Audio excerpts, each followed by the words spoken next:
ফার্স্টে যদি আমি গাড়িটা দেখতে পাচ্ছি যে গ্রিলটা এগুলো তো অরিজিনাল। হ্যাঁ, একদম অরিজিনাল আছে। এই গাড়িটাতে যা পাবেন সবকিছু অরিজিনাল, সামনে পিছনে গ্লাস এ টু জেড। আচ্ছা, সকল কিছু কিন্তু অরিজিনাল অবস্থায় আছে। এবং যে টায়ার রিমের কথা বলি, টায়ার এবং রিমটা দেখতে কিন্তু অনেক সুন্দর এবং টায়ারটা কিন্তু একদম নতুনের মতো অবস্থায় আছে। এবং ব্যাক সাইড লক্ষ্য করছি ঢাকা মেট্রো গ 26 সিরিয়ালের গাড়ি এবং করলা এক্সজিও এবং ব্যাক সাইডের গ্লাসগুলো কিন্তু অরিজিনাল। এবং এক কথায় কালারটা কিন্তু সামনাসামনি দেখেন একদম চকচকের নতুনের মতো।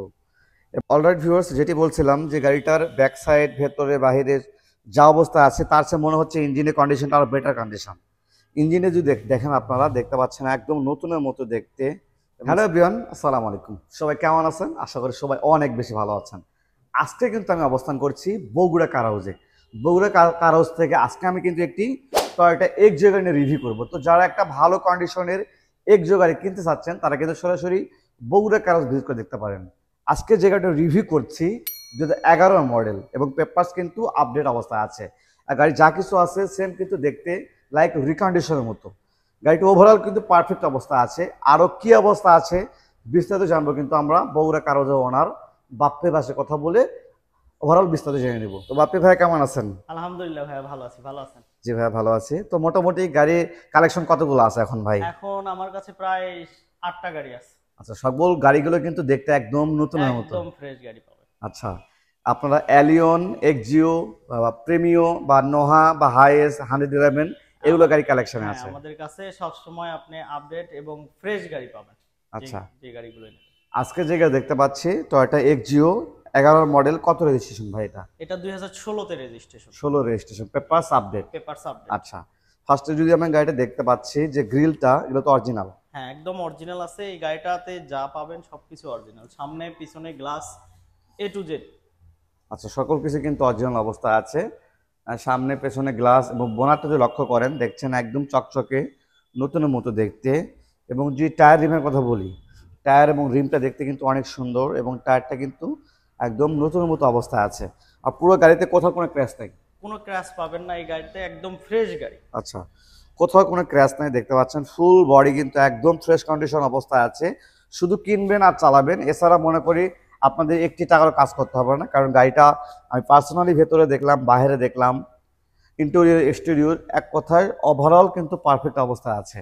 এবং ব্যাক সাইড লক্ষ্য করছি ঢাকা মেট্রো গ 26 সিরিয়ালের গাড়ি এবং করলা এক্সজিও এবং ব্যাক সাইডের গ্লাসগুলো কিন্তু অরিজিনাল। এবং এক কথায় কালারটা কিন্তু সামনাসামনি দেখেন একদম চকচকের নতুনের মতো। এবং চারটা টায়ার এবং চারটা রিমই কিন্তু একদম নতুনের মতো অবস্থা পেয়ে যাবেন। এবং ফুল বডি আপনাদেরকে দেখাচ্ছি, কোথাও ক্র্যাশ নাই তো ভাই? না, কোথাও কোনো ক্র্যাশ নেই। আচ্ছা, কোথাও কোনো ক্র্যাশ নাই। তো ঠিক আছে, আমরা একটু গাড়িটা ভেতরে দেখব, ভেতরে কি অবস্থায় আছে। আচ্ছা, ফার্স্টে যদি আমরা রাইট সাইড থেকে দেখাই আপনাদেরকে, ডোরটা লক্ষ্য করেন দেখতে পাচ্ছেন একদম ফ্রেশ কন্ডিশন। এবং ভেতরে সাইডগুলো কোনো অ্যাক্সিডেন্ট হিস্ট্রি আছে এগুলো কোনো কিছু না, ভাই? একদম ফ্রেশ গাড়ি। একদম ফ্রেশ গাড়ি, আপনি দেখতে পারেন অরিজিনাল কালারের একটা লেয়ার আছে। আমরা টাচ আপ করছি গাড়ি, কিন্তু খুবই একটা ফ্রেশ গাড়ি বলতে পারেন। আপনি যেখানে ইচ্ছা দেখাই নিতে পারেন। এটা কিন্তু এসি টাচ এবং আচ্ছা, লক্ষ্য করেন এসি এসি টাচ। টাচ। আচ্ছা, ভেতরে লক্ষ্য করেন এসি কিন্তু টাচ এবং ড্যাশবোর্ড ভেতরে দেখে নেন কতটা সুন্দর অবস্থা আছে গাড়িটা আসলে। এক্সিওর ড্যাশবোর্ড অরিজিনাল থাকে না, কিন্তু এটার 2011 মডেল। এটার ড্যাশবোর্ড নিয়ে কোনো কোনো অবজেকশন নেই। এটা খুবই ভালো এবং খুবই ভালো সার্ভিস পাবেন। আচ্ছা এখনো আচ্ছা, অরিজিনালটা আছে। দেখতে একটু নতুনের মতোই ভাই আছে। সিট কভার লাগানো আছে আপনার আচ্ছা, গাড়ি এখানে। কালারের সঙ্গে কম্বিনেশন করে সিট কভারও কিন্তু লাগানো আছে। তো আমি মনে করি যে এক্সটেরিয়র এক্সটেরিয়র যেহেতু কোনো কাজ করতে হবে না, ইন্টেরিয়র কিন্তু কোনো ডেকোরেশন বা কোনো কাজ না, কিছু করতে বা হবে নতুন একটা গাড়ি কিনলে অনেক কাজ করতে না। হয়। এটাতে আপনার কোনো কাজই করতে হবে না, শুধু কিনবেন আর চালাবেন। চালাবেন, রাইট। এবং ব্যাক সাইড লক্ষ্য করে দেখতে পাচ্ছেন ব্যাক সাইডে কিন্তু অনেক ফ্রেশ আছে এবং সাইডগুলো লক্ষ্য করি একটু ভালো করে দেখতে পারবো আপনার কোনো প্রকার কিন্তু অ্যাক্সিডেন্ট হিস্ট্রি নাই। এবং ব্যাক সাইডের সিট কভার কিন্তু কমপ্লিট করা। ওভারঅল গাড়ি কিন্তু দেখতে কিন্তু পারফেক্ট অবস্থায় আছে। এবং ব্যাক সাইড আমরা দেখবো ব্যাক সাইড এবং সামনে কি ব্যাক সাইডটা কি অবস্থা আছে। আর আমি ব্যাক সাইড দেখেছি গাড়িটার, ব্যাক সাইডটা কিন্তু একদম দেখতে ওয়াও কন্ডিশন, এলপিজি করা 60 সিকোয়েন্সিয়াল। লিটার, হ্যাঁ, সিকোয়েন্সিয়াল এলপিজি আচ্ছা, কনভার্সন। আর গাড়ি যদি নিচে যদি দেখেন আপনার গাড়ি ফ্যান হয়ে যাবে। নিচে একটু দেখাই ভাই আমরা, দেখে নেন, একটা নিচে একটা রিকন্ডিশন গাড়ি মানে বাংলাদেশে আসলে যে অবস্থা থাকে ঠিক সেম অবস্থায়, মানে স্পেয়ার স্পেয়ার চাকাটা টায়ারটা এখনো কিন্তু একদম অরিজিনাল, অরিজিনালটাই হ্যাঁ আছে। একদম অরিজিনাল। এবং নিচের দিকে লক্ষ্য করলে দেখতে পারবেন আপনারা একদম নতুনের মতো দেখতে। মানে গাড়িটার মানে চলছেও অনেক কম, মানে যার গাড়িটি ছিল উনি অনেক কম চালাইছে এটা। জি অনেক কম চালাইছে। আচ্ছা, তো বোনারগুলো ব্যাক সাইড ডালা দেখতে পাচ্ছি, ব্যাক ডালাগুলো কিন্তু পারফেক্ট অবস্থায় আছে, ওভারঅল পারফেক্ট অবস্থায় আছে। ওকে, আমরা গাড়িটার ইঞ্জিনটা দেখব, ইঞ্জিনটা কি অবস্থা আছে। ভিউয়ার্স, যেটি বলছিলাম যে গাড়িটার ব্যাক সাইড ভেতরে বাহিরে যা অবস্থা আছে তার চেয়ে মনে হচ্ছে ইঞ্জিনের কন্ডিশনটা আরো বেটার কন্ডিশন। ইঞ্জিনে যদি দেখেন আপনারা দেখতে পাচ্ছেন একদম নতুনের মতো দেখতে, এবং সাইডগুলো যে লক্ষ্য করি আমরা কোনো প্রকার অ্যাক্সিডেন্ট হিস্ট্রি নাই তো। না একদম ফ্রেশ গাড়ি, এই যে দেখেন অরিজিনাল আপনার হলুদ কালার ইয়ে থাকবে।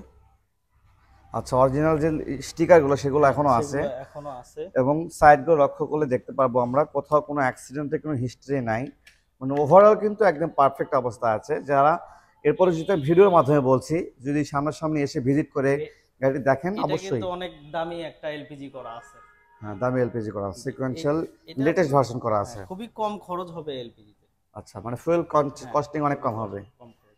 আচ্ছা, এবং ব্যাক ডালা বোনারটা এখন দেখতে পাচ্ছি আমরা, বোনারটা দেখতে পাচ্ছেন, বোনারগুলো কিন্তু একদম ফ্রেশ কন্ডিশন অবস্থা আছে।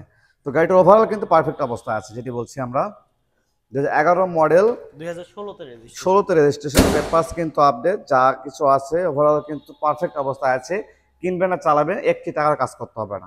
তো এই অবস্থায় প্রাইস কেমন আসবে ভাই? 2011 মডেল এক্সিও 16 তে রেজিস্ট্রেশন, এই গাড়িটির আস্কিং প্রাইস আমরা রেখেছি 16,20,000 টাকা। চাওয়া দাম? জি, আস্কিং প্রাইস 16,20,000 টাকা।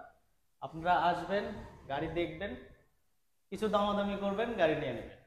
ওকে, ঠিক আছে বাপ্পি ভাই, আপনাকে ধন্যবাদ। তো যারা ভালো কন্ডিশনে গাড়ি কিনতে চাচ্ছেন আপনারা বগুড়া কার হাউস ভিজিট করে দেখতে পারেন। আজকের ভিডিও পর্যন্ত, সব ভালো থাকবেন, সুস্থ থাকবেন, আল্লাহ হাফেজ।